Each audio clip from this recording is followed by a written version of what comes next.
हरे राम राम राम। ओम ज्ञानतिमिरान्धस्य ज्ञानञ्जनशलाकया चक्षुरुन्मिलितं येन तस्मै श्रीगुरुवे नमः।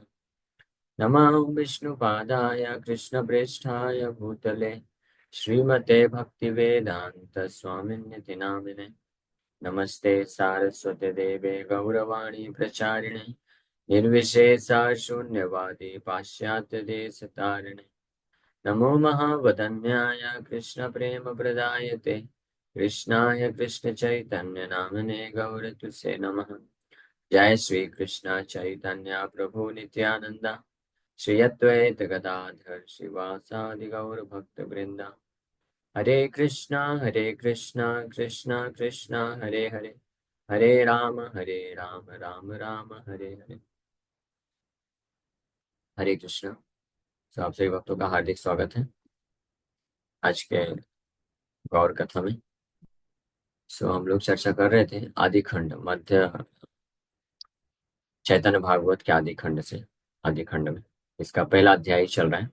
भगवान श्री चैतन्य महाप्रभु के समस्त लीलाओं को समरी फॉर्म में इस अध्याय में वर्णन कर रहे हैं। सो अभी तक चर्चा किए थे कि भगवान के मध्य खंड की लीला, आदि खंड की लीलाओं का सार रूप में वर्णन कर चुके हैं। अब मध्य खंड की लीलाओं का वर्णन चल रहा है। मध्य खंडे नाचे वैकुंठ ठेरा नारायण, नगरे नगरे कैला आपने कीर्तन। ये एग्जैक्टली यही वाला जो प्रसंग है हम लोग संडे टू संडे जो कर रहे हैं इस कथा, उसमें चल रहा है कि कैसे नगरे नगरे भगवान श्री चैतन्य महाप्रभु वैकुंठ के नायक नृत्य करते हुए, खुद डांस करते हुए कीर्तन कर रहे हैं, और कैसा अद्भुत कीर्तन कर रहे हैं हम लोग कल चर्चा किए थे। तो आगे वर्णन कर रहे हैं। मध्य खंडे का जीरा भांगीला अहंकार,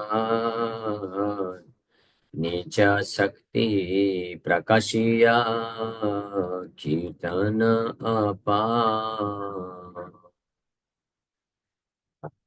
पाइला काजी प्रभु गौरांगे वरे, स्वच्छंदे कीर्तन करे न करे न करे। मध्य खंड में एक और अद्भुत लीला होती है। काजी, चांद काजी, मौलाना सिराजुद्दीन जो उस वक्त का चांद काजी था श्री चैतन्य महाप्रभु के टाइम पे। सो वो भगवान के संकीर्तन आंदोलन को भंग करने का प्रयास किया, लेकिन उसका भगवान ने उसका अहंकार भंग कर दिया और अपनी शक्ति को प्रकाशित करते हैं। और फाइनली काजी कन्विंस हो जाते हैं और उसके ऊपर कृपा करते हैं भगवान। और इस प्रकार से फ्रीली स्वच्छंद होकर के सभी भक्त लोग के साथ मिल करके श्री चैतन्य महाप्रभु कीर्तन करते हैं। इसका भी वर्णन मध्य खंड में आएगा। मध्य खंडे महाप्रभु वराह हैया, नीच तत्वा मुरारी रे कहिल गर्जिया। मध्य खंडे मुरारी राम, स्कंदे आरोहण, चतुर्भुजा हय कैला अंगने भ्रमा। तो मध्य खंड में the lord accept the form of Varaha and discloses his identity to Murari Gupta. इसमें एक और अद्भुत लीला भगवान प्रदर्शित करते हैं। वराह रूप का धारण करते हैं मुरारी के घर में और अपने स्वरूप को मुरारी गुप्त को दर्शन कराते हैं। तो Shriman Mahaprabhu is the fountainhead of all incarnations and the supreme absolute truth. So in the form of Varaha, he roared loudly and instructed Murari Gupta about his own identity. समस्त अवतारों के सार फाउंटेन हेड होने के कारण भगवान वराह रूप को भी प्रदर्शित किए और जोर जोर से गर्जना की और मुरारी गुप्त को अपने स्वरूप के बारे में इंस्ट्रक्शन देते हैं। मध्य खंड में the Lord accepts a four-armed form and rides on Murari's shoulders throughout his courtyard. एक और अद्भुत लीला करते हैं। मुरारी के घर में मुरारी गुप्त के सामने चतुर्भुज नारायण रूप धारण करते हैं और उनके कंधे में सवार होकर के पूरे आंगन में भ्रमण करते हैं। भगवान मुरारी गुप्त पूरे आंगन में लेकर के घूमते हैं। मध्याखण्डे शुक्लाम्बरा ताण्डूलभोजना मध्याखण्डे नानचान्दा हरिला Narayan. In the Madhya Khanda, the Lord eats Suklambar Brahmachari's rice and performs various pastimes as Narayana. जैसे इसी मध्य खंड में भगवान श्री चैतन्य महाप्रभु शुक्लांबर ब्रह्मचारी और जो चिप्ड राइस है उसको खाते हैं. शुक्लांबर ब्रह्मचारी कौन है? ये सुदामा सुदामा ब्राह्मण के अवतार है. हाँ, बहुत गरीब हुए ये भी तो, लेकिन भगवान इनके द्वारा फिर से ही लीला करते हैं और अनेकों प्रकार से नारायण के रूप में लीलाओं को प्रदर्शित करते हैं. The Lord displayed his pastimes of eating Atapa and Siddha rice, which are prepared from Asu and Haemantic paddy. He took both varieties of rice from the alms received by Suklambar Brahmachari. The word Chand refers to the display of pastimes through various amazing gestures. Shuklambar ब्रह्मचारी के द्वारा जो भिक्षा में प्राप्त हुआ था rice, तो उसको श्री चैतन्य महाप्रभु कृपा करके स्वीकार करते हैं. मध्याखण्डे रुक्मिणी रे वेशे नारायण नाचिले नास्तन पिला सर्वभक्तगण. In the Madhya Khanda, Gaur Narayan dances in the dress of Rukmini and breastfeeds all the devotees. ये भी एक अद्भुत लीला है श्री चैतन्य महाप्रभु नारायण रूप में, लेकिन रुक्मणी माता का भाव स्वीकार करके रुक्मणी माता का स्वरूप लेकर के जो है ड्रेस करते हैं और सभी भक्तों को वात्सल्य प्रेम में ब्रेस्ट फीडिंग करते हैं. रुक्मणी देवी is Mahalakshmi herself and Krishna's legitimately married queen. She is the mother of the universe. Jagan माता है, माता रुक्मणी महालक्ष्मी है और पूरे ब्रह्मांड की माता है. As a super soul, the Lord is the maintainer and sustainer of the entire universe. So he also manifests motherly propensities. So वास्तव में भगवान कृष्ण ही माता भी है, पिता भी है. गीता में और बोलते भी हैं, पिताहम अस्य जगतो माता धाता पितामह.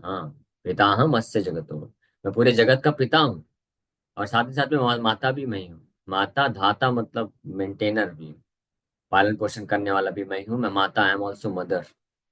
तो इसलिए इसमें कोई मतलब गड़बड़ नहीं है कि भगवान माता रुक्मणी का भाव लेकर के ब्रेस्ट फीडिंग करा रहे हैं अपने भक्तों, because he is mother also. Brahma ji के भी मदर पिता, माता पिता तो दोनों बने ना भगवान नारायण. और भगवान रुक्मणी है, जैसे राधा कृष्ण सीताराम या रुक्मणी द्वारकाधीश लक्ष्मी नारायण, तो ये वास्तव में एक ही है. भगवान ही अपने आप को ये अपने बेटर हाफ अर्धांगनी के रूप में प्रकट करते हैं. दो स्वरूप में प्रकट होते हैं लीला के लिए, लेकिन वास्तव में है एक ही. इसलिए मदरली प्रोपेंसिटीज भी भगवान के अंदर ही है. He thus breastfed all his subordinates in the mood of parenthood. Krishna is the mother, Krishna is the father, Krishna is the wealth and life of everyone. Krishna ही माता है, कृष्ण माता भी हैं, पिता भी हैं और कृष्ण ही प्राण धन है, प्राण और धन है सभी के. कृष्ण माता, कृष्ण पिता, कृष्ण प्राण धन. एक वैष्णव सॉन्ग में ये भक्तिविनोद ठाकुर गाते हैं. So that is why Krishna is the source of all pastimes. इसलिए कृष्ण हर प्रकार की लीलाओं को कर सकते हैं, सारे स्रोत हैं. But this does not mean that everyone should consider Krishna their mother and accept service from him for their own enjoyment. Lord Krishna is the absolute truth beyond material sense perception. Therefore, the base qualities found in the service of a mother in this temporary world cannot touch him. The followers of Durga who are bewildered by material knowledge under the influence of desire imagine themselves as children and display the wicked mentality of accepting service from the eternal worshipable Lord. Such mentality should not be directed towards the eternal object of worship. तो हालांकि भगवान कृष्ण ही माता और पिता हैं, लेकिन जो है अपने खुद के सेंस एंजॉयमेंट के लिए हमको उनसे सेवा नहीं लेना चाहिए. जनरली बच्चे क्या होते हैं, बच्चे मतलब माँ बाप हैं, तो जो भी उनको फैसिलिटी चाहिए, जो भी उनको सेंस एंजॉयमेंट चाहिए, जो सेवा चाहिए, वो माँ बाप से लेते हैं. But devotees are not supposed to take service from the Lord, rather to render service to the Lord. इसलिए ये विकेट मेंटालिटी को पालन नहीं करना चाहिए. मध्य खंडे मुकुंदेरा दंड संग दोषे शेषे अनुग्रह कैला परम संतोषे. In the Madhya Khanda, the Lord punishes Mukunda for associating with Jnanis and later blesses him with great satisfaction. मध्य खंड में भगवान अपने एक बहुत घनिष्ठ मित्र हैं, बहुत ही खास एसोसिएट है मुकुंद. लेकिन शिक्षा के लिए भगवान मुकुंद को दंडित करते हैं क्योंकि वो मायावादियों के साथ, ज्ञानियों के साथ संग करते थे. लेकिन बाद में फिर उनके उनके हृदय में श्री चैतन्य महाप्रभु के प्रति प्रेम और तीव्र जो है आस्था और विश्वास को देख करके भगवान बड़े संतुष्ट हो जाते हैं और उनको आशीर्वाद देते हैं. So desire for sense enjoyment and the desire for renunciation, which are found in living entities who are afflicted by three types of miseries, are the result of bad association. Mukunda played the role of a jnani by accepting the philosophy of the Mayavadis of that time. The Lord relieved Mukunda of the Mayavadis' bad association by punishing him and later bestowed mercy on him. So इस संसार में या तो इंद्रियों को भोग करने का जो इच्छा है या त्याग करने का जो इच्छा है, ये दोनों ही परिणाम रिजल्ट है, रिजल्ट ऑफ बैड एसोसिएशन.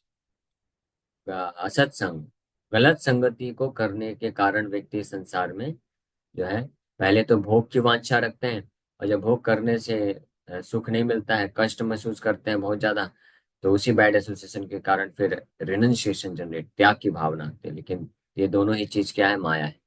दोनों ही वास्तव में एक ही चीज है, गलत दोनों अलग अलग वस्तु नहीं है. ये दोनों ही मैनिफेस्ट होती है because of attachment for sense gratification. इसलिए सुखेर लागी, भक्ति ठाकुर का एक सॉन्ग है, भजन है बहुत सुंदर. सुख के लिए कुछ लोग इंद्रिय भोग करते हैं, सुख के लिए कुछ लोग त्याग करते हैं, सुख के लिए कुछ लोग धन अर्जन करते हैं, सुख के लिए कुछ लोग धन को इन्वेस्ट करते हैं या जो है खर्चा करते हैं. सुख के लिए कुछ लोग अलग अलग इस प्रकार से है. बट ये सब का उद्देश्य क्या है? टू गेट सुख, material sense enjoyment. But the devotee means he is completely detached from the desire for sense gratification.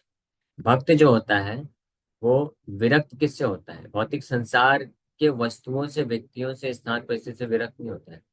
भक्त भक्त विरक्त होता है द प्रोपेंसिटी और tendency to enjoy sense gratification, उससे विरक्त होता है. लेकिन भगवान की सेवा के लिए जो भी जरूरत है वो सब कुछ करने के लिए तैयार रहता है. सो मुकुंद ये रोल प्ले किए थे ज्ञानी का. तो भगवान श्री चैतन्य महाप्रभु उनको मायावादियों का बैड एसोसिएशन संग करने के लिए पनिशमेंट देते हैं, फिर बाद में उनके ऊपर कृपा करते हैं. ये आगे विस्तार से आएगा मध्य खंड में ये लीला. मध्य खंडे महाप्रभुर निसाय कीर्तन वत्सरेका नवद्वीपे कैलानुक्षान. The Madhya Khanda, there are descriptions of the all-night kirtans that the Lord performs for 1 year in Navadvip. So मध्य खंड में ये भी वर्णन है कि पूरा इसका वर्णन आएगा कि कैसे भगवान कंटिन्यूअस फॉर 1 year हर रात्रि को कीर्तन करते हैं.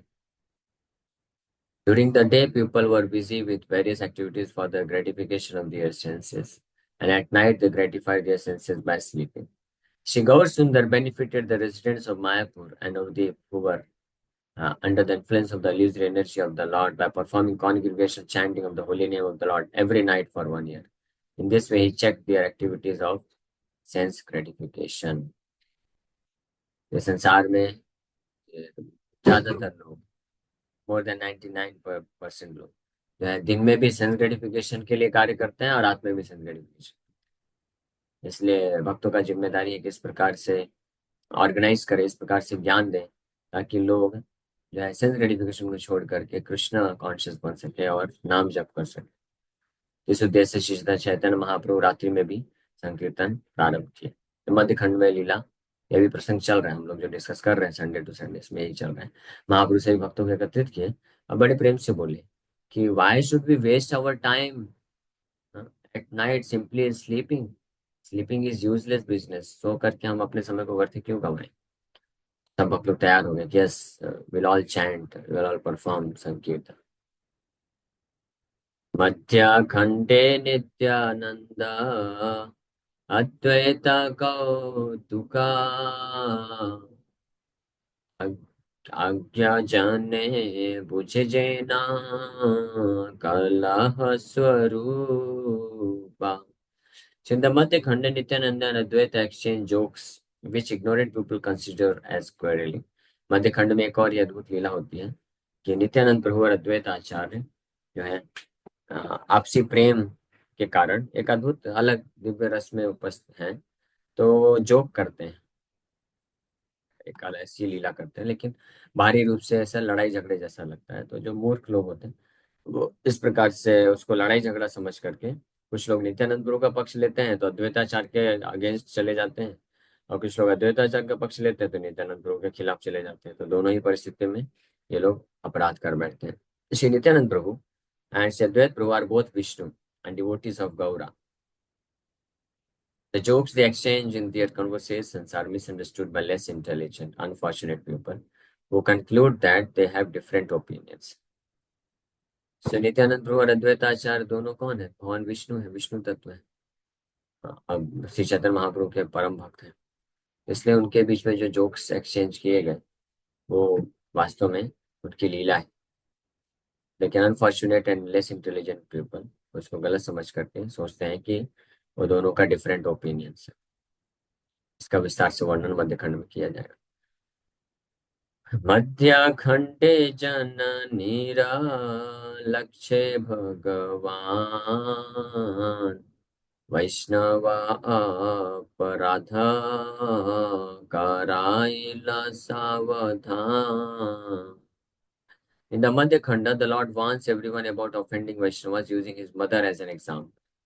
वैष्णव अपराध कितना घातक होता है, भयानक होता है, ये शिक्षा देने के लिए सभी नवदीप के भक्तों को और हम सबको शिक्षा देने के लिए श्री चैतन्य महाप्रभु अपनी माता का उदाहरण प्रस्तुत करते हैं।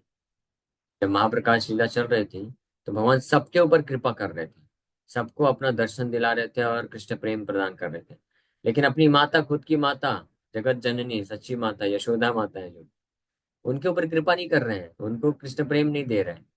सब भक्त लोग आश्चर्यचकित है, भगवान ऐसा क्यों कर रहे हैं? तो भगवान बोले क्योंकि मेरी माता ने वैष्णव अपराध किया है। अरे आपकी माता वैष्णव अपराध कैसे कर सकती है? वो तो आपकी माता है, तो उससे ऐसा वैष्णव अपराध कैसे हो सकता है? तो ये शिक्षा के लिए लीला है, ठीक है, हम शिक्षा देने के लिए महाप्रभु इतना जोर देने के लिए कि वैष्णव अपराध से कितना बचना चाहिए। तो माता ने क्या वैष्णव अपराध किया था? कोई बहुत ऐसा बड़ा वैष्णव अपराध नहीं किया था, कुछ एक्चुअली में अपराध बोल भी नहीं सकते, just was just natural. So the omniscient God Hari instructed his mother Sachi Devi to beg pardon from Advaita Prabhu for her offense. By this incident, the Lord instructed everyone about the severity of Vaishnava Prad and the need for becoming free from it.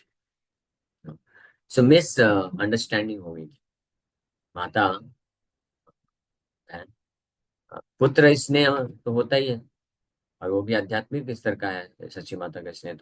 तो उनके बड़े पुत्र विश्वरूप सन्यास ले लिए थे। तो जब सन्यास ले लिए थे तो माता के हृदय में अद्वैताचार्य के प्रति, अद्वैताचार्य प्रभु के प्रति कुछ हीन दोष भावना आ गई। बोला नहीं उन्होंने, कुछ निंदा नहीं किया, निंदा नहीं किया, बोला कुछ नहीं, बस मन में ये बात आ गई कि ये अद्वैताचार्य जो है मेरे बड़े पुत्र विश्वरूप को जो है विरक्त कर दिए। क्योंकि उनकी पाठशाला में जाते थे विश्वरूप अद्वैताचार्य के, और उनके द्वारा गीता भागवत की शिक्षा सुनते थे। तो उनकी शिक्षा को सुन करके इनके हृदय में संसार के प्रति विरक्ति उत्पन्न हो गई, इसलिए संन्यास लेके मुझे छोड़ के चले गए। तो इसलिए उसका पूरा का दोष किसके ऊपर डाल दिया? अद्वैताचार्य के प्रति। उनको लगा, ये बोले कि मन में ऐसा विचार आया कि अद्वैता प्रभु जो है, अद्वैताचार्य जो है, इन्होंने मेरे पुत्र के हृदय से संसार के प्रति विरक्ति उत्पन्न करा दी, ये गीता भागवत की शिक्षा दे दे करके, और अब ये देखो निकल गया। तो ये अपराध हो गया, इसलिए महाप्रभु जो है कृपा नहीं कर रहे थे। फिर फाइनली जब सच्ची माता अद्वैताचार्य जब पूरी तरह से कीर्तन में एक्सटर्नल कॉन्शियसनेस, बाहरी चेतना खो बैठे, तो और मूर्छित होके गिर गए, तब सच्ची माता उनके चरणों का धूल लेकर के अपने सिर में लगाते हैं, तब महाप्रभु माफ कर देते हैं और अपनी माता को भी कृष्ण प्रेम दे देते हैं। तो वैष्णव अपराध से सावधान करने के लिए इस प्रकार की लीला श्री चैतन्य महाप्रभु की है। Okay, so thank you very much. यहीं पे हम लोग विराम करेंगे। हरे कृष्ण। किसी बात का कोई प्रश्न है तो पूछ सकते हैं। हरे कृष्ण। कृष्णा प्रभु जी, पंचांग प्रणाम। प्रभु जी, मेरा क्वेश्चन ये था कि अम, 1 मिनट। हम्म। प्रभु जी, सुखदेव गोस्वामी के गुरु का क्या नाम था? उनके गुरु कौन थे मतलब? और उनके गुरु उनके पिताजी हैं, वेद व्यास जी। उन्हीं से उन्होंने भागवत पूरा श्रवण किया। प्रभु कथा सुन रहे थे, उसमें उन्होंने कहा कि जनक महाराज उनके गुरु हैं। तो हो सकता है, सुखदेव। पॉसिबल है पास्ट लाइफ में जनक महाराज से भी उन्होंने शिक्षा लिया होगा। मुझे इसके बारे में डिटेल नहीं मालूम। लेकिन जो प्रेजेंट जो भागवत कथा सुखदेव गोस्वामी किए परीक्षित महाराज को, तो वो वेद व्यास जी के पुत्र के रूप में आए। और वेद व्यास जी से फिर वो पूरा भागवत श्रवण करते हैं और उसी भागवत को फिर रिपीट करते हैं, सुनाते हैं परीक्षित महाराज को। तो इसलिए वेद व्यास जी भी उनके गुरु हुए। बट पास्ट लाइफ में वो जनक महाराज से भी श्रवण किए होंगे, पॉसिबल। लेकिन मुझे इसके बारे में डिटेल नहीं। ओके प्रभु जी, हरे कृष्ण, पंचांग प्रणाम। यस, कृष्णदास गोस्वामी प्रभु। हरे कृष्णा प्रभु जी। हरे कृष्ण। प्रभु जी, मेरा क्वेश्चन तो नहीं था। मेरा एक सवाल था कि हम लोग जब भी मंदिर में मतलब कि प्रवेश करते हैं, तो हमारे साथ जो माया आती है वो मंदिर से बाहर क्यों भाग जाती है, और मंदिर में हमें जब मृदंग करताल का जब ध्वनि सुनते हैं, हरि नाम संकीर्तन जब सुनते हैं, तो हमारा शरीर नाचना क्यों चालू। तो अच्छी बात है। इसलिए हमको भगवान श्री चैतन्य महाप्रभु बोले कीर्तनीय सदा हरि। अगर अपने आप को हमेशा माया से बचाना चाहते हैं तो भगवान के नाम का हमेशा स्मरण करिए, जप करिए, कीर्तन करिए, तो हम हमेशा माया से बचे रहेंगे। जब हम छोड़ देंगे भगवान की चेतना से, जैसे ही हम विमुख हुए, तो उसी समय माया के हम प्रभाव में। ठीक है, दो प्रकार की माया होती है, पॉजिटिव माया, नेगेटिव माया। यानी पाप पाप कर्म करने के लिए प्रेरित करने वाली माया, एक तो वो होती है। लेकिन जो भक्ति मार्ग में आ जाते हैं तो वो पाप करने वाली जो माया से उससे तो मुक्त हो जाते हैं। लेकिन पॉजिटिव तरीके की माया में भी फंस जाते हैं। तो माया का सिंपल सा अर्थ है कि जिस क्षण आप कृष्ण के को विस्मरण हो गया, कृष्ण को भूल गए, हाँ, या तो अपने लिए या तो संसार के लिए, संसार के लोग सभी सगे संबंधियों के लिए कर रहे हैं, तो माया में उसको माया बोलते हैं। ठीक है? माया बस मतलब ये नहीं होता है कि पाप कर्म करना। माया का ये अर्थ होता है। तो इसलिए अगर हम कंटिन्यूअस कृष्ण के चरण कमलों का स्मरण करेंगे, या तो नाम जप करके, या तो कृष्ण का सेवा करके, कृष्ण का कथा करके, कृष्ण का कथा श्रवण करके, या भौतिक कार्य भी कर रहे हैं तो उस वक्त भी कृष्ण को चेतना में रख करके, है ना, कीर्तन कीर्तन सुनते सुनते करिए। नाम जप करते करते भौतिक कार्य कर सकते हैं, कुकिंग कर रहे हैं, ड्राइविंग कर रहे हैं, चल रहे हैं। तो बहुत सारे कार्य ऐसे होते हैं, ज्यादातर जो कार्य होते हैं ना उसमें ज्यादा बुद्धि लगाने की आवश्यकता नहीं होती। तो बैकग्राउंड में कृष्ण कॉन्शियसनेस रखना चाहिए, तो हम माया में नहीं रहेंगे, हमें समाज से फ्री रहेंगे। ठीक है। ओके।